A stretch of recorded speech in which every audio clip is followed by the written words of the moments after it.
ਭਾਈ ਗੁਰਦਾਸ ਸਾਹਿਬ ਕਹਿੰਦੇ, ਗੁਰਮੁਖ ਹੱਥ ਸਕੱਥ ਹਨ, ਸਾਧ ਸੰਗਤ ਗੁਰ ਕਾਰ ਕਮਾਵੇ। ਗੁਰਮੁਖਾਂ ਦੇ ਜਿਹੜੇ ਹੱਥ ਨੇ ਉਹ ਸਫਲ ਨੇ, ਪਰ ਸਫਲ ਕਿਵੇਂ ਨੇ? ਜਦੋਂ ਉਹ ਸੰਗਤ ਦੇ ਵਿੱਚ ਆ ਕੇ ਤੇ ਸਤਿਗੁਰੂ ਦੀ ਤੇ ਸੰਗਤ ਦੀ ਸੇਵਾ ਕਰਦੇ ਨੇ, ਹੱਥ ਸਫਲ ਨੇ। ਪਰ ਜਦੋਂ ਉਹ ਇਹਨਾਂ ਹੱਥਾਂ ਦੇ ਨਾਲ ਸੰਗਤ ਦੀ ਤੇ ਗੁਰੂ ਦੀ ਸੇਵਾ ਕੀਤੀ ਜਾਂਦੀ ਹੈ। ਸਾਡੇ ਕਰਮ ਇੰਦਰੇ ਨੇ ਜਿਨ੍ਹਾਂ ਦੇ ਵਿੱਚ ਹੱਥ ਤੇ ਪੈਰ ਆ ਜਾਂਦੇ ਨੇ, ਇਹਨਾਂ ਦੇ ਨਾਲ ਅਸੀਂ ਕੰਮ ਕਰਦੇ ਹਾਂ। ਔਰ ਇਹਨੂੰ ਇੱਦਾਂ ਵੀ ਸਮਝਿਆ ਜਾਂਦਾ ਹੈ ਕਿ ਦਿਨ ਦੇ ਵਿੱਚ ਕਿਤੇ ਸਮਾਂ ਬਣੇ ਤੇ ਅਸੀਂ ਇਸ ਗੱਲ ਨੂੰ ਸੋਚੀਏ ਵੀ ਸਵੇਰ ਤੋਂ ਲੈ ਕੇ ਤੇ ਜਿਹੜਾ ਹੁਣ ਦਾ ਟਾਈਮ ਆ ਗਿਆ ਹੈ, ਉਹਦੇ ਵਿੱਚ ਮੈਂ ਕਿੰਨੀ ਵਾਰ ਆਪਣੇ ਹੱਥ ਨੂੰ ਵਰਤਿਆ ਹੋਵੇਗਾ।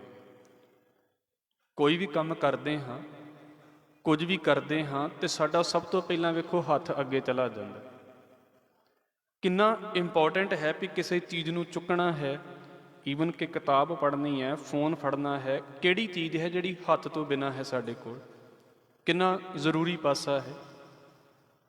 ਪਰ ਮਹਾਰਾਜ ਇਸ ਗੱਲ ਨੂੰ ਇੱਦਾਂ ਮੰਨਦੇ ਨੇ ਗੁਰਮਤਿ ਦੇ ਵਿੱਚ ਵੀ ਭਾਈ ਹੱਥ ਹੁੰਦਿਆਂ ਵੀ ਹੱਥ ਨਿਕੰਮੇ ਹੋ ਸਕਦੇ ਨੇ।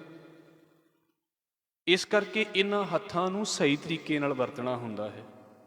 ਮੈਂ ਫੇਰ ਕਹਿ ਦੇਵਾਂ, ਗੁਰਮਤਿ ਇਸ ਗੱਲ ਨੂੰ ਮੰਨਦੀ ਹੈ ਵੀ ਸ਼ੁਕਰ ਹੈ ਰੱਬ ਨੇ ਸਾਨੂੰ ਸੁੰਦਰ ਸਰੀਰ ਦੇ ਦਿੱਤਾ ਹੈ, ਸ਼ੁਕਰ ਹੈ। ਪਰ ਜੇ ਇਸ ਸਰੀਰ ਨੂੰ ਸਿੱਧੇ ਪਾਸੇ ਅਸੀਂ ਨਹੀਂ ਵਰਤਦੇ, ਇਹਨਾਂ ਇੰਦਰੀਆਂ ਨੂੰ, ਤੇ ਸਾਡੇ ਇਹ ਜਿਹੜੇ ਇੰਦਰੇ ਨੇ ਇਹ ਹੁੰਦਿਆਂ ਵੀ ਨਾ ਹੋਇਆਂ ਵਰਗੇ ਨੇ। ਜਿਹਨੂੰ ਭਾਈ ਗੁਰਦਾਸ ਸਾਹਿਬ ਇੱਕ ਥਾਂ ਤੇ ਇਹ ਵੀ ਕਹਿੰਦੇ ਨੇ, ਵਿਣ ਸੇਵਾ ਤ੍ਰਿਗ ਹੱਥ ਪੈਰ ਹੋਰ ਨਿਹਫਲ ਕਰਨੀ। ਜਿਹੜੇ ਹੱਥ ਸੇਵਾ ਤੇ ਨਹੀਂ ਕਰਦੇ, ਪੈਰ ਸੇਵਾ ਤੇ ਨਹੀਂ ਕਰਦੇ, ਹੋਰ ਸਾਰਾ ਕੁਝ ਹੀ ਕਰੀ ਜਾਂਦੇ ਨੇ, ਭਾਈ ਗੁਰਦਾਸ ਸਾਹਿਬ ਕਹਿੰਦੇ ਉਹ ਹੱਥ ਜਿਹੜੇ ਨੇ ਨਾ ਉਹ ਲਾਨਤ ਦੇ ਯੋਗ ਨੇ, ਫਿਟਕਾਰ ਹੈ ਉਹਨਾਂ ਹੱਥਾਂ ਨੂੰ। ਇਹ ਗੁਰਮਤਿ ਦਾ ਨਜ਼ਰੀਆ ਹੈ। ਮੈਂ ਆਪ ਜੀ ਦੇ ਅੱਗੇ ਇਸ ਪਾਸੇ ਦੀ ਗੱਲ ਰੱਖਾਂਗਾ। ਗੁਰੂ ਗੋਬਿੰਦ ਸਿੰਘ ਸੱਚੇ ਪਾਤਸ਼ਾਹ ਜੀ ਦੇ ਵੇਲੇ ਗੁਰਮਤਿ ਕਹਿੰਦੀ ਹੈ ਕਿ ਸਾਡਾ ਜਿਹੜਾ ਸਰੀਰ ਹੈ ਨਾ ਉਹ ਬੜੇ ਕਮਾਲ ਦੀ ਚੀਜ਼ ਹੈ, ਬੜੇ ਚਿਰ ਬਾਅਦ ਸਾਨੂੰ ਮਿਲਿਆ ਹੋਇਆ।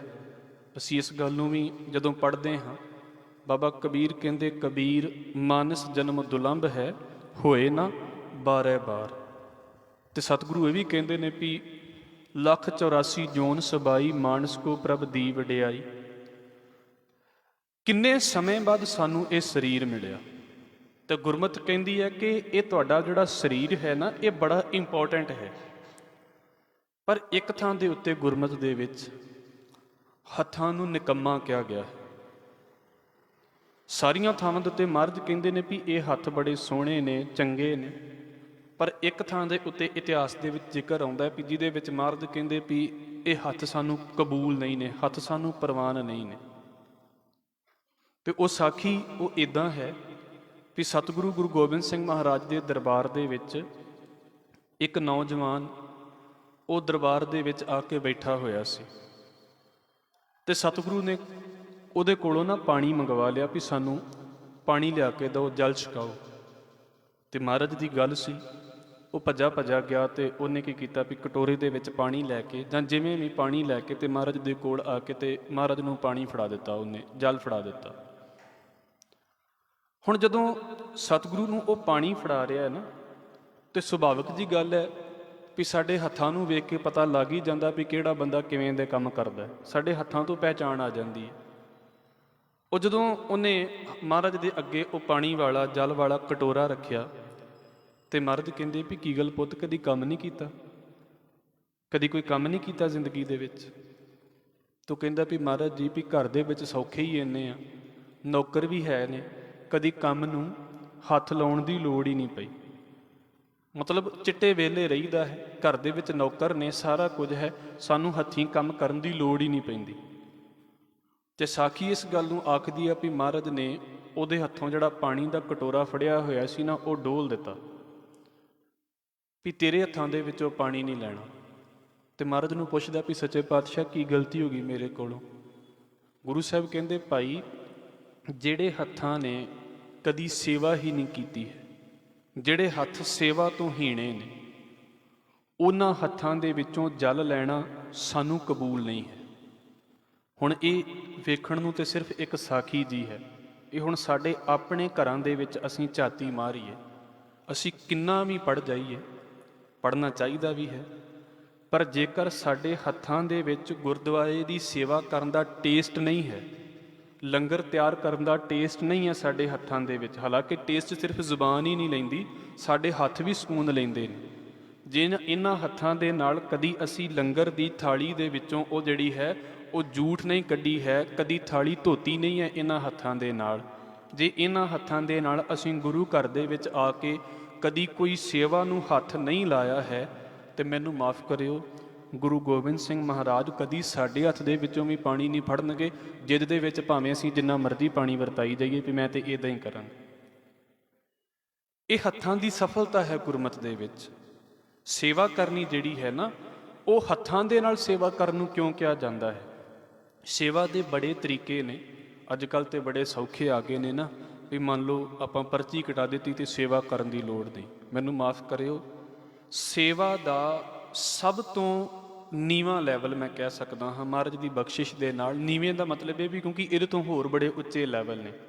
ਆ ਜਿਹੜੇ ਪਰਚੀ ਕਟਾ ਦੇਣੀ ਹੈ ਨਾ, ਜ਼ਰੂਰੀ ਹੈ ਚਲੋ, ਕਿਉਂਕਿ ਇਹਦੇ ਨਾਲ ਸਾਡੀ ਇਕੋਨਮੀ ਠੀਕ ਰਹਿੰਦੀ ਹੈ ਇਹਨਾਂ ਸੰਸਥਾਵਾਂ ਦੀ, ਪਰ ਸੇਵਾ ਕਰਨ ਦੀ ਬਜਾਏ, ਆਪ ਕੰਮ ਨਾ ਕਰਨ ਦੀ ਬਜਾਏ ਤੇ ਕਿਸੇ ਨੂੰ ਕਹਿ ਦੇਣਾ ਵੀ ਮੈਂ ਪੈਸੇ ਦੇ ਦਾਂਗਾ ਤੇ ਤੂੰ ਮੇਰਾ ਇਹ ਕੰਮ ਕਰ ਦੇ, ਇਹ ਗੁਰਮਤਿ ਦੇ ਵਿੱਚ ਬੜੇ ਨੀਵੇਂ ਲੈਵਲ ਦੀ ਸੇਵਾ ਹੈ। ਗੁਰਮਤਿ ਹੱਥੀਂ ਸੇਵਾ ਨੂੰ ਕੰਮ ਦਿੰਦੀ ਹੈ ਵੀ ਹੱਥਾਂ ਦੇ ਨਾਲ ਸੇਵਾ ਕਰੋ, ਔਰ ਤੁਹਾਡੇ ਵਿੱਚੋਂ ਬਹੁਤ ਸੰਗਤ ਕਰਦੀ ਹੈ।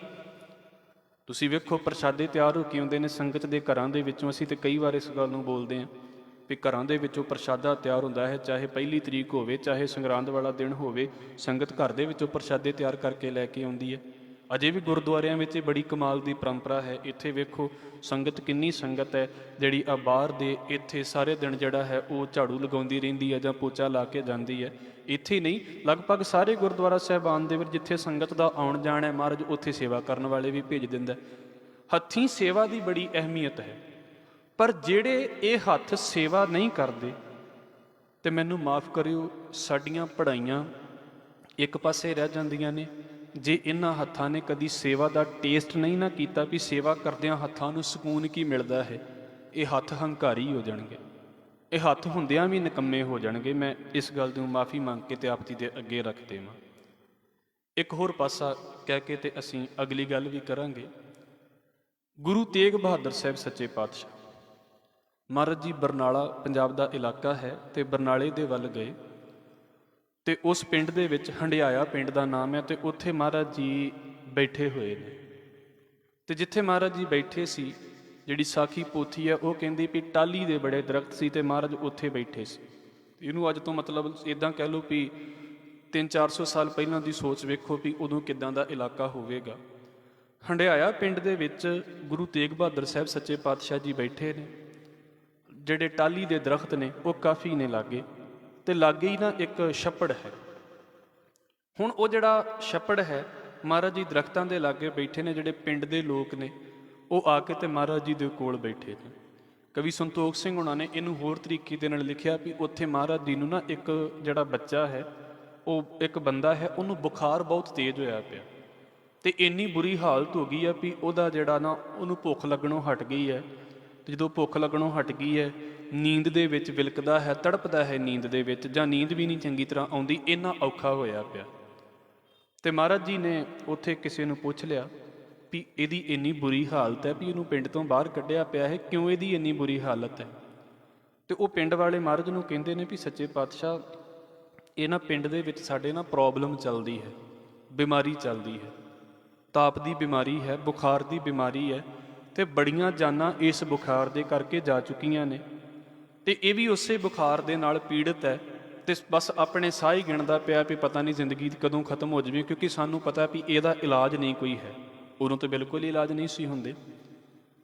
ਤੇ ਮਹਾਰਾਜ ਨੂੰ ਕਹਿੰਦੇ ਨੇ ਵੀ ਸੱਚੇ ਪਾਤਸ਼ਾਹ, ਤੁਸੀਂ ਕੋਈ ਕਿਰਪਾ ਕਰੋ, ਤੁਸੀਂ ਕੋਈ ਬਖਸ਼ਿਸ਼ ਕਰੋ ਵੀ ਜਿਹਦੇ ਨਾਲ ਇਹਦਾ ਬੁਖਾਰ ਠੀਕ ਹੋ ਜਾਵੇ। ਹੁਣ ਇੱਥੋਂ ਥੋੜ੍ਹਾ ਜਿਹਾ ਨਾ ਇੱਕ ਪਾਸਾ ਸਮਝਣ ਦੀ ਲੋੜ ਹੈ। ਮਹਾਰਾਜ ਨੂੰ ਪਤਾ ਸੀ ਵੀ ਇਸ ਬਿਮਾਰੀ ਦਾ ਕਾਰਨ ਕੀ ਸੀ। ਬਿਮਾਰੀ ਦਾ ਕਾਰਨ ਸੀ ਪਿੰਡ ਦੀ ਗੰਦਗੀ। ਉੱਥੇ ਹੋਇਆ ਕਿ ਉਹ ਜਿਹੜਾ ਛੱਪੜ ਸੀ, ਮਹਾਰਾਜ ਕਹਿੰਦੇ ਵੀ ਇਹਨੂੰ ਨਾ ਇਹਦੇ ਵਿੱਚ ਵਾੜੋ। ਹੁਣ ਜੋ ਸਾਖੀ ਲਿਖੀ ਹੈ ਇਦਾਂ ਲਿਖੀ ਹੈ, ਤੇ ਇਹਨੂੰ ਮੈਂ ਅਕਸਰ ਕਹਿੰਦਾ ਹੁੰਦਾ ਵੀ ਗੁਰੂ ਸਾਹਿਬ ਦੇ ਵੇਲੇ ਜਿੱਦਾਂ ਸਾਖੀਆਂ ਹੋਈਆਂ, ਉਹ ਜਦੋਂ ਬਾਹਰ ਟਰੈਵਲ ਕੀਤੀਆਂ ਤੇ ਗੱਲਾਂ ਬਦਲ ਦਿੱਤੀਆਂ ਗਈਆਂ। ਹੁਣ ਗੱਲ ਇਹ ਹੋਈ ਵੀ ਮਰਦ ਕਹਿੰਦੇ ਉਹਨੂੰ ਇਹਦੇ ਵਿੱਚ ਵਾੜੋ ਤੇ ਇਹ ਠੀਕ ਹੋ ਜਾਵੇਗਾ। ਹੁਣ ਗੱਲ ਇਹ ਨਹੀਂ ਸੀ ਵੀ ਛੱਪੜ ਦੇ ਵਿੱਚ ਵਾੜਾਂਗੇ ਤੇ ਠੀਕ ਹੋ ਜਾਵੇਗਾ। ਤੇ ਜਦੋਂ ਮਹਾਰਾਜ ਨੇ ਇੰਨੀ ਗੱਲ ਕਹੀ ਨਾ, ਤੇ ਪਿੰਡ ਵਾਲੇ ਕਹਿੰਦੇ ਨੇ ਕਿ ਸੱਚੇ ਪਾਤਸ਼ਾਹ, ਪਿੰਡ ਜਿਹੜਾ ਇਹ ਛੱਪੜ ਹੈ, ਇੱਥੇ ਤੇ ਜਿਹੜੇ ਉਹ ਪਿੰਡ ਦੇ ਦੂਜੇ ਬੰਦੇ ਨੇ ਉਹ ਚਮੜਾ ਦੱਬਦੇ ਨੇ ਲਿਆ ਕੇ, ਤੇ ਏਡੇ ਗੰਦੇ ਛੱਪੜ ਦੇ ਵਿੱਚ ਕਿੱਦਾਂ ਵਾੜਿਆ ਜਾਵੇਗਾ ਕਿਸੇ ਨੂੰ। ਤੇ ਕਹਿੰਦੇ ਵੀ ਗੁਰੂ ਡਾਕਟਰ ਬਲਬੀਰ ਸਿੰਘ ਹੋਣਾ ਨੇ ਇਸ ਸਾਖੀ ਨੂੰ ਵੀ ਨਾਲ ਇਦਾਂ ਬੋਲਿਆ। ਉਹ ਕਹਿੰਦੇ ਗੁਰੂ ਤੇਗ ਬਹਾਦਰ ਸਾਹਿਬ ਮਹਾਰਾਜ ਨਾ ਪਿੰਡ ਵਾਲਿਆਂ ਨੂੰ ਕਹਿੰਦੇ ਵੀ ਕਈਆਂ ਲੈ ਕੇ ਆਓ, ਕਈਆਂ ਸਮਝਦੇ ਹੋਵੋਗੇ ਤੁਸੀਂ, ਕਈਆਂ ਲੈ ਕੇ ਆਓ। ਤੇ ਪਿੰਡ ਵਾਲੇ ਕਹਿੰਦੇ ਛੇਤੀ ਛੇਤੀ ਦੇ ਵਿੱਚ ਨਾ ਸਤਿਗੁਰੂ ਦੇ ਆਖੇ ਲੱਗੇ ਤੇ ਕਈਆਂ ਲੈ ਕੇ ਆ ਗਏ। ਤੇ ਮਹਾਰਾਜ ਕਹਿੰਦੇ ਵੀ ਭਾਈ ਕਈਆਂ ਤੇ ਲੈ ਆਏ ਜੇ, ਤੇ ਤੁਸੀਂ ਨਾਲ ਕੋਈ ਬਾਲਟਾ ਜਿਹਦੇ ਵਿੱਚ ਪਾ ਕੇ ਤੇ ਸਮਾਨ ਨੂੰ ਬਾਹਰ ਕੱਢਣਾ ਹੁੰਦਾ, ਉਹ ਤੇ ਕੋਈ ਤੁਸੀਂ ਲੈ ਕੇ ਨਹੀਂ ਆਏ। ਤੇ ਮਹਾਰਾਜ ਨੇ ਕਹਿੰਦੇ ਵੀ ਵੇਟ ਨਹੀਂ ਕੀਤਾ ਵੀ ਕੋਈ ਨਹੀਂ ਦੁਬਾਰਾ ਜਾਣਗੇ ਤੇ ਚੀਜ਼ਾਂ ਲੈ ਕੇ ਆਉਣਗੇ। ਗੁਰੂ ਤੇਗ ਬਹਾਦਰ ਸਾਹਿਬ ਮਹਾਰਾਜ ਆਪ ਉਸ ਛੱਪੜ ਦੇ ਵਿੱਚ ਵੜ ਗਏ, ਤੇ ਆਪਣੇ ਦੁਸ਼ਾਲੇ ਦੇ ਨਾਲ ਨਾ ਮਹਾਰਾਜ ਨੇ ਉਹ ਕੀ ਕਰਤਾ ਵੀ ਜਿਹੜੀ ਉਹ ਚਿੱਕੜ ਸੀ ਉਸ ਛੱਪੜ ਦੇ ਵਿੱਚ, ਜਿਹੜਾ ਪਾਣੀ ਗੰਦਾ ਸੀ, ਉਹਨੂੰ ਹੌਲੀ ਹੌਲੀ ਬਾਹਰ ਕੱਢਣਾ ਸ਼ੁਰੂ ਕਰ ਦਿੱਤਾ। ਹੁਣ ਮਹਾਰਾਜ ਵੜੇ ਨੇ ਤੇ ਨਾਲ ਜਿਹੜੀ ਸੰਗਤ ਹੈ ਉਹ ਵੀ ਲੱਗ ਪਈ, ਸੰਗਤ ਲੱਗੀ, ਸਾਰਾ ਪਿੰਡ ਲੱਗ ਗਿਆ। ਉਹ ਕੀ ਕੀਤਾ ਵੀ ਥੋੜ੍ਹੇ ਸਮੇਂ ਤੱਕ ਉਹ ਜਿਹੜਾ ਗੰਦਾ ਪਾਣੀ ਸੀ ਨਾ, ਉਹ ਸਾਰਾ ਉਸ ਥਾਂ ਦੇ ਉੱਤੋਂ ਡੋਲ ਕੇ ਤੇ ਉਹ ਬਿਲਕੁਲ ਜਿਹੜੀ ਜਗ੍ਹਾ ਨਾ ਉਹ ਕੁਝ ਸਮੇਂ ਬਾਅਦ ਸੁੱਕ ਗਈ। ਜਦੋਂ ਜਗ੍ਹਾ ਸੁੱਕ ਗਈ ਤੇ ਉੱਥੋਂ ਬਿਮਾਰੀਆਂ ਹਟ ਗਈਆਂ। ਉਹ ਛੱਪੜ ਜਿਹੜਾ ਸੀ ਉਹ ਬਿਮਾਰੀ ਦਾ ਕਾਰਨ ਸੀ। ਹੁਣ ਮਹਾਰਾਜ ਨੇ ਜਦੋਂ ਇਹ ਕਿਹਾ ਸੀ ਵੀ ਛੱਪੜ ਦੇ ਵਿੱਚ ਵਾੜੋ ਇਹਨੂੰ, ਉਹਦਾ ਮਤਲਬ ਕੀ ਸੀ? ਇਹ ਥੋੜ੍ਹਾ ਸੀ ਵੀ ਛੱਪੜ ਨੇ ਇਹਦਾ ਇਲਾਜ ਕਰਨਾ ਹੈ। ਉਹ ਇਹ ਸੀ ਵੀ ਭਾਈ ਇੱਕ ਵਾਰ ਸਾਰੇ ਇਕੱਠੇ ਮਿਲ ਕੇ ਹੱਥਾਂ ਦੇ ਨਾਲ ਜ਼ੋਰ ਲਾ ਕੇ ਤੇ ਆਹ ਬਿਮਾਰੀ ਪਿੰਡ ਦੇ ਵਿੱਚੋਂ ਦੂਰ ਕਰ ਲਓ। ਤੁਸੀਂ ਕਹਿੰਦੇ ਜੇ ਵੀ ਬੁਖਾਰ ਬੜਾ ਹੋ ਜਾਂਦਾ ਹੈ, ਇਹਨੂੰ ਸਹੀ ਕਰ ਲਓ ਤੇ ਤੁਹਾਡੇ ਪਿੰਡ ਦੇ ਵਿੱਚ ਕਦੀ ਕੋਈ ਬੁਖਾਰ ਹੀ ਨਹੀਂ ਹੋਵੇਗਾ। ਹੁਣ ਹੋਇਆ ਕੀ? ਸੰਗਤ ਨੇ ਸਾਰਿਆਂ ਨੇ ਮਿਲ ਕੇ ਤੇ ਉੱਥੇ ਕਾਰ ਕੀਤੀ ਹੈ। ਕਾਰ ਦਾ ਮਤਲਬ ਵੀ ਕਰ ਸੇਵਾ ਹੁੰਦੀ ਹੈ, ਹੱਥਾਂ ਦੀ ਸੇਵਾ ਹੁੰਦੀ ਹੈ। ਹੁਣ ਇਹ ਸਾਖੀ ਸਾਡੀ ਕੀ ਸਮਝਾਉਂਦੀ ਪਈ ਹੈ ਸਾਨੂੰ? ਬੜੀਆਂ ਸਹੂਲਤਾਂ ਨੇ ਸਾਡੇ ਕੋਲ ਅੱਜ। ਮੈਂ ਕਹਿੰਦਾ ਹਾਂ ਅਸੀਂ ਕੱਲ੍ਹ ਨੂੰ ਅੱਗੇ ਚਲੇ ਜਾਵਾਂਗੇ ਨਾ, ਵੀ ਹੋ ਸਕਦਾ ਕੱਲ੍ਹ ਨੂੰ ਅਸੀਂ ਇੰਨੀ ਟੈਕਨੋਲੋਜੀ ਦੇ ਵਿੱਚ ਆ ਜਾਈਏ ਕਿ ਸਾਡੇ ਬੰਦਿਆਂ ਨੂੰ ਤੇ ਰੋਟੀ ਵਰਤਾਉਣ ਦੀ ਲੋੜ ਹੀ ਨਾ ਪਵੇ ਜੀ, ਰੋਬੋਟ ਹੀ ਲੰਗਰ ਵਰਤਾ ਦੇਣਗੇ। ਇਹ ਤਕਨੀਕਾਂ ਚੱਲ ਪੈਣੀਆਂ ਨੇ। ਸਾਨੂੰ ਜੀ ਬਰਤਨ ਧੋਣ ਦੀ ਲੋੜ ਨਾ ਪਵੇ। ਅਗਾਂਹ ਗਾਂਹ ਤਾਂ ਚੱਲੀ ਜਾਂਦਾ ਨਾ ਹੌਲੀ ਹੌਲੀ, ਕਈਆਂ ਥਾਵਾਂ ਦੇ ਉੱਤੇ ਸ਼ਾਇਦ ਹੋ ਵੀ ਗਿਆ ਹੋਵੇਗਾ ਵੀ ਹੱਥੀਂ ਬਰਤਨ ਨਹੀਂ ਧੋਣੇ, ਮਸ਼ੀਨਾਂ ਬਰਤਨ ਧੋ ਦੇਣਗੀਆਂ। ਧੋਵਾਈ ਜਾਓ। ਤੇ ਫਿਰ ਇਹਦੇ ਨਾਲ ਕੀ ਹੋਵੇਗਾ? ਸਾਡੀ ਤੇ ਜ਼ਿੰਦਗੀ ਦੇ ਵਿੱਚੋਂ ਟੇਸਟ ਖਤਮ ਹੋ ਗਿਆ ਨਾ। ਸਾਨੂੰ ਤਾਂ ਨਹੀਂ ਨਾ ਪਤਾ ਵੀ ਸੇਵਾ ਕਰਨੀ ਕੀ ਚੀਜ਼ ਹੁੰਦੀ ਹੈ। ਸਾਡੇ ਵਿੱਚੋਂ ਤਾਂ ਉਹ ਚੀਜ਼ ਖਤਮ ਹੋ ਗਈ। ਤੁਹਾਡੇ ਵੇਂਦਿਆਂ ਹੈ, ਵੇਖੋ ਜਦੋਂ ਲੰਗਰ ਵਰਤਦਾ ਹੈ, ਵੱਡਿਆਂ ਵੱਲ ਵੇਖ ਕੇ ਬੱਚੇ ਵੀ ਬਾਲਟੀ ਫੜ ਲੈਂਦੇ ਨੇ। ਤੇ ਜਦੋਂ ਇਹ ਸਾਰਾ ਕੰਮ ਹੱਥੋਂ ਖਤਮ ਹੋ ਜਾਂਦਾ ਹੈ, ਫਿਰ ਪਿੱਛੇ ਕੀ ਰਹਿ ਜਾਂਦਾ ਹੈ? ਇਸ ਕਰਕੇ ਭਾਈ ਗੁਰਦਾਸ ਸਾਹਿਬ ਨੇ, ਗੁਰਮਤਿ ਨੇ ਇਹ ਜਿਹੜੀਆਂ ਦੋ ਅਸੀਂ ਸਾਖੀਆਂ ਪੜ੍ਹੀਆਂ, ਸਿਰਫ ਇਸ ਕਰਕੇ ਵੀ ਹੱਥ ਦੀ ਸੇਵਾ ਕਿੰਨੀ ਜ਼ਰੂਰੀ ਹੈ। ਹੱਥਾਂ ਦੀ ਸੇਵਾ ਸਫਾਈ ਵਾਲੇ ਪਾਸੇ ਤੋਂ, ਲੰਗਰ ਵਾਲੇ ਪਾਸੇ ਤੋਂ। ਪਰ ਦੂਜੇ ਪਾਸੇ ਸਿਰਫ ਇੱਦਾਂ ਹੀ ਨਹੀਂ। ਭਾਈ ਕਾਨ੍ਹ ਸਿੰਘ ਨਾਭਾ ਹੋਣਾ ਨੇ ਇੱਕ ਗੱਲ ਬੋਲੀ ਹੈ, ਕਹਿੰਦੇ ਵੀ ਸਿੱਖ ਦੇ ਹੱਥ ਇੱਦਾਂ ਦੇ ਹੋਣੇ ਚਾਹੀਦੇ ਨੇ, ਕਿਉਂਕਿ ਸਿੱਧੀ ਜੀ ਗੱਲ ਜੇ ਇਹ ਕਦੀ ਵਿਹਲੇ ਨਹੀਂ ਜੇ ਰਹਿ ਸਕਦੇ। ਜੇ ਇਹਨਾਂ 'ਚ ਸਹੀ ਚੀਜ਼ਾਂ ਨਹੀਂ ਨਾ ਹੋਣਗੀਆਂ ਤਾਂ ਗਲਤ ਚੀਜ਼ਾਂ ਇੱਦਾਂ ਹੀ ਫੜ ਲੈਣਗੇ ਇਹ। ਜੇ ਇਹ ਹੱਥ ਸੇਵਾ ਵਾਲੇ ਪਾਸੇ ਨਹੀਂ ਲੱਗਣਗੇ, ਫਿਰ ਹੋਰ ਪਾਸੇ ਤੇ ਲੱਗਣਗੇ। ਅਲਟਰਨੇਟਿਵ ਚਾਹੀਦਾ ਹੈ ਹੱਥਾਂ ਨੂੰ। ਹੱਥ ਸੇਵਾ ਨਹੀਂ ਕਰਨਗੇ ਤਾਂ ਤੁਸੀਂ ਇੱਥੇ ਵੇਖ ਲਓ, ਸੰਗਤ ਦੇ ਵਿੱਚ ਉਂਗਲਾਂ ਇੱਧਰ ਨੂੰ ਮਰੋੜੀਆਂ ਜਾਂਦੀਆਂ, ਉੱਧਰ ਨੂੰ ਮਰੋੜੀਆਂ ਜਾਂਦੀਆਂ। ਇਹ ਕਿਉਂ ਮਰੋੜਦੇ ਆਪਾਂ? ਕਿਉਂਕਿ ਹੱਥ ਵਿਹਲਾ ਰਹਿਣਾ ਪਸੰਦ ਨਹੀਂ ਕਰਦੇ। ਮੈਂ ਇਹ ਨਹੀਂ ਕਹਿੰਦਾ ਵੀ ਹੋਣਾ ਨਹੀਂ ਚਾਹੀਦਾ, ਕਿਉਂਕਿ ਜਦੋਂ ਤੱਕ ਸਾਡੇ ਹੱਥਾਂ ਨੂੰ ਇਹ ਪਤਾ ਹੀ ਨਹੀਂ ਵੀ ਸੇਵਾ ਕਰਨੀ ਕੀ ਹੈ। ਸਾਡੇ ਘਰ ਦੇ ਵਿੱਚ ਬੱਚੀ ਹੋਵੇ, ਬੱਚਾ ਹੋਵੇ, ਉਹਨੂੰ ਪਤਾ ਹੋਵੇ ਵੀ ਗੁਰਦੁਆਰੇ ਆ ਕੇ ਲੰਗਰ ਕਿੱਦਾਂ ਤਿਆਰ ਕੀਤਾ ਜਾਂਦਾ, ਉਹਨੂੰ ਹੱਥੀਂ ਸੇਵਾ ਦਾ ਪਤਾ ਹੋਵੇ। ਪਰ ਨਾਲ ਮੈਂ ਇਹ ਬੇਨਤੀ ਕਰ ਦੇਵਾਂ, ਸਿਰਫ ਇੰਨਾ ਹੀ ਨਹੀਂ, ਹੱਥ ਦੇ ਵਿੱਚ ਤਬਲਾ ਵਜਾਉਣ ਦੀ ਜਾਚ, ਹੱਥ ਦੇ ਵਿੱਚ ਹਾਰਮੋਨੀਅਮ ਵਜਾਉਣ ਦੀ ਜਾਚ, ਤੰਤੀ ਸਾਜ਼ ਵਜਾਉਣ ਦੀ ਜਾਚ, ਹੱਥ ਦੇ ਵਿੱਚ ਸ਼ਸਤਰ ਫੜਨ ਦੀ ਜਾਚ ਹੋਵੇਗੀ। ਆਹ ਥੱਲੇ ਬੱਚੇ ਗੱਤਕਾ ਖੇਡਦੇ ਪਏ ਨੇ, ਇਹੋ ਹੀ ਟਾਈਮ ਹੈ ਨਾ ਜਿਨ੍ਹਾਂ ਦੇ ਘਰਾਂ ਦੇ ਵਿੱਚੋਂ ਬੱਚੇ ਆਏ ਨੇ, ਉਹਨਾਂ ਦੇ ਵਿੱਚੋਂ ਹੋ ਸਕਦਾ ਬਹੁਤਿਆਂ ਦੀ ਪਹਿਲਾਂ ਸ਼ਿਕਾਇਤ ਇਹ ਵੀ ਹੋਵੇ ਵੀ ਫੋਨ ਨਹੀਂ ਛੱਡਦੇ। ਫੋਨ ਛਡਾਤਾ ਨਾ ਗੱਤਕੇ ਨੇ, ਬਸ ਇੰਨੀ ਕੁ ਖੇਡ ਹੁੰਦੀ ਹੈ। ਅਲਟਰਨੇਟਿਵ ਕੀ ਦੇ ਰਹੇ ਜੇ ਤੁਸੀਂ ਉਹਦੀ ਥਾਂ ਦੇ ਉੱਤੇ? ਹੱਥ ਝਾੜੂ ਨਹੀਂ ਫੜੇਗਾ ਤੇ ਹੱਥ ਫੋਨ ਫੜ ਲਵੇਗਾ, ਹੱਥ ਝਾੜੂ ਨਹੀਂ ਫੜੇਗਾ, ਪੋਚਾ ਨਹੀਂ ਫੜੇਗਾ ਤੇ ਹੱਥ ਫੋਨ ਫੜ ਲਵੇਗਾ। ਬਸ ਇੰਨੀ ਕੁ ਖੇਡ ਹੈ। ਅਲਟਰਨੇਟਿਵ ਕੱਢਿਆ ਨਾ। ਭਾਈ ਕਾਨ੍ਹ ਸਿੰਘ ਨਾਭਾ ਕਹਿੰਦੇ ਨੇ ਵੀ ਉਹਨਾਂ ਨੇ ਕਵਿਤ ਦਾ ਹਵਾਲਾ ਦਿੱਤਾ, ਲੈ ਕੇ ਦੁਤਾਰਾ ਗਾਵੇ ਸੰਗਤ ਮੈਂ ਵਾਰ ਆਸਾ ਪਕੜ ਦੁਤਾਰਾ ਬਾਹੈ ਛਤਰ ਸਿਰ ਆ ਰਹਾ ਹੈ। ਉਹ ਕੀ ਕਰਨਾ ਉਹਨੇ ਵੀ ਇੱਦਾਂ ਰੱਖੇ ਵੀ ਸੰਗਤ ਦੇ ਵਿੱਚ ਦੁਤਾਰਾ ਫੜ ਕੇ, ਮਤਲਬ ਕੋਈ ਵੀ ਸਾਜ਼ ਹੋਵੇ ਅੱਜ ਦੇ ਹਿਸਾਬ ਦੇ ਨਾਲ, ਤੇ ਉਹਨੂੰ ਫੜ ਕੇ ਤੇ ਆਸ਼ਾ ਦੀ ਵਾਰ ਦਾ ਕੀਰਤਨ ਕਰਨ ਵਾਲਾ ਹੋਵੇ ਤਬਲੇ ਵਾਲੇ ਪਾਸੇ। ਸੁਭਾਵਿਕ ਜੀ ਗੱਲ ਹੈ, ਮੈਂ ਹੁਣੇ ਕਲਾਸ ਦੇ ਵਿੱਚੋਂ ਆਇਆ ਤਬਲੇ ਦੀ, ਤੇ ਤਬਲੇ ਦੀ ਜਿਹੜੀ ਕਲਾਸ ਦਾ ਸਿਸਟਮ ਇਹ ਹੁੰਦਾ ਵੀ ਤੁਹਾਨੂੰ ਲੈਸਨ ਤੇ 5 ਮਿੰਟ ਹੀ ਮਿਲਣਾ ਹੈ, ਪਰ ਰਿਆਜ਼ ਤੁਸੀਂ 1 ਘੰਟਾ ਕਰਨਾ ਘੱਟੋ ਘੱਟ। ਚਲੋ ਮਿਨੀਮਮ ਅਸੀਂ ਗੱਲ ਕਰ ਲਈਏ। ਹੁਣ ਇਸ ਨੂੰ ਸੋਚ ਕੇ ਵੇਖੋ ਵੀ ਜਿਹੜਾ ਬੱਚਾ 1 ਘੰਟਾ ਤਬਲੇ ਦੇ ਉੱਤੇ ਵਜਾ ਕੇ ਪ੍ਰੈਕਟਿਸ ਕਰਦਾ ਪਿਆ ਹੈ, ਉਹਦਾ 1 ਘੰਟਾ ਤੇ ਫੋਨ ਤੋਂ ਬਚਾ ਹੀ ਲਿਆ ਹੈ ਨਾ। ਪੜ੍ਹੇਗਾ ਤੇ ਓਨਾ ਹੀ, ਪੜ੍ਹਨਾ ਤੇ ਉਹਨੂੰ ਓਨਾ ਹੀ ਪੈਣਾ, ਕਿਉਂਕਿ ਸਕੂਲ ਦੇ ਵਿੱਚ ਕੰਪੀਟੀਸ਼ਨ ਚੱਲਦਾ ਪਿਆ, ਪਿੱਛੇ ਨਹੀਂ ਰਹਿ ਸਕਦਾ। ਅਸੀਂ ਕੀ ਅਲਟਰਨੇਟਿਵ ਦੇ ਰਹੇ ਹਾਂ ਇਹਨਾਂ ਹੱਥਾਂ ਨੂੰ ਸਿੱਧੇ ਪਾਸੇ ਲਾਉਣ ਦੇ ਲਈ? ਇਹ ਬੜੀ ਇੰਪੋਰਟੈਂਟ ਚੀਜ਼ ਹੈ। ਅੱਜ ਕੱਲ੍ਹ ਵੇਖ ਲਓ ਸਾਡੇ ਬੱਚੇ, ਮੈਨੂੰ ਮਾਫ਼ ਕਰਿਓ, ਫੋਨ ਤੇ ਗੇਮ ਖੇਡ ਕੇ ਚੈਂਪੀਅਨ ਬਣੀ ਜਾਂਦੇ। ਜਦੋਂ ਬਾਹਰ ਖੇਡਣਾ ਪੈਂਦਾ 4 ਵਾਰ ਪੌੜੀਆਂ ਚੜ੍ਹ ਕੇ ਤੇ ਫਿਰ ਸਾਹ ਫੁੱਲਣ ਲੱਗ ਪੈਂਦਾ। ਉਹ ਕਿਉਂ ਹੋ ਗਿਆ? ਕਾਰਨ ਸਿਰਫ ਇੰਨਾ ਹੈ ਵੀ ਹੱਥੀਂ ਕਿਰਤ ਕਰਨੀ ਬੰਦ ਹੋ ਗਈ। ਹੱਥ ਦੀ ਕਿੰਨੀ ਕੁ ਮਿਹਨਤ ਹੈ ਸਾਡੀ, ਜੇ ਅਸੀਂ ਆਪਣਾ ਹਿਸਾਬ ਲਗਾਈਏ ਇੱਥੇ। ਬਹੁਤੀ ਵਾਰ ਮੈਂ ਫਿਰ ਮਹਾਰਾਜ ਤੋਂ ਮਾफ़ੀ ਮੰਗ ਕੇ ਕਹਿੰਦਾ ਹਾਂ, ਬੜੇ ਚੰਗੇ ਨੇ, ਮੇਰੇ ਤੋਂ ਜ਼ਿਆਦਾ ਸੇਵਾ ਕਰਨ ਵਾਲੇ ਹੋ ਤੇ ਮੇਰੇ ਤੋਂ ਜ਼ਿਆਦਾ ਲੋਕ ਸੇਵਾ ਕਰਦੇ ਨੇ, ਬੜੀ ਚੜ੍ਹਦੀ ਕਲਾ ਵਾਲੇ ਬੰਦੇ। ਪਰ ਗੁਰਮਤਿ ਦੇ ਵਿੱਚ ਇਹ ਗੱਲ ਹੈ ਭਾਈ, ਜਿਨ੍ਹਾਂ ਹੱਥਾਂ ਨੇ ਗੁਰਦੁਆਰੇ ਆ ਕੇ ਗੁਰੂ ਦੀ ਸੇਵਾ, ਬਾਅਦ ਦੇ ਵਿੱਚ ਸੰਗਤ ਦੀ ਸੇਵਾ ਨਹੀਂ ਕੀਤੀ ਹੈ, ਉਹ ਹੱਥ ਜਿਹੜੇ ਨੇ ਨਾ ਉਹ ਨਿਫਲ ਨੇ। ਮਿੱਥਿਆ ਹਸਤ ਪਰ ਦਰਬ ਕੋ ਹਿਰੈ, ਜਿਹੜੇ ਹੋਰਨਾਂ ਦੀ ਚੋਰੀ ਕਰਨ ਦੇ ਲਈ ਤਾਂ ਬੜੀ ਛੇਤੀ ਗਾਂਹ ਹੋ ਜਾਂਦੇ ਨੇ, ਪਰ ਇਹ ਹੱਥ ਸੇਵਾ ਨਹੀਂ ਕਰਦੇ। ਸਤਿਗੁਰੂ ਗੁਰੂ ਅਰਜਨ ਸਾਹਿਬ ਮਹਾਰਾਜ ਕਹਿੰਦੇ ਇਹ ਹੱਥ ਹੁੰਦਿਆਂ ਹੋਇਆਂ ਵੀ ਸਮਝ ਲਓ ਵੀ ਇਹ ਹੱਥ ਨਹੀਂ ਨੇ।